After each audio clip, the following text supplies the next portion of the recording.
Hi everyone, I want to show you here real quick how you can get your slope and your y-intercept if you cannot add the trend line to your graph, which is a common issue if you are using the free version of Excel. So what you're going to do is you need your x and y data, which you should already have, and then you'll have the box where you want to enter your slope and the box where you want to enter your intercept.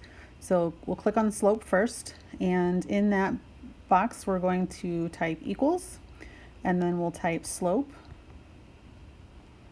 Right? Then it wants you to select your known y values and then your known x values. So if I look up here, my y values are B2 to B5. So I'm going to type in B2 and then colon B5. Now if you're using this on a desktop, you can just highlight those numbers. I'm doing this on an iPad, so it's a lot easier just to type them in. Then for x's, that's A2 through A5. So we're going to do A2, then colon, and then A5. So now it has all of the information it needs, so we'll hit return, and there you go, it calculates the slope for you right into that cell. You're going to do the same thing for intercept, so we'll click equals, then type in intercept,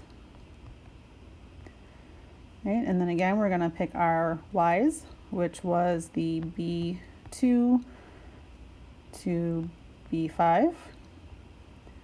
And then the x's were A2 through A5. And then again, we will click enter, and there is the y-intercept. So anytime you can't get the trend line, you can still get your slope and your intercept as long as you have the data, x and y, and then you just use the slope function and the intercept function.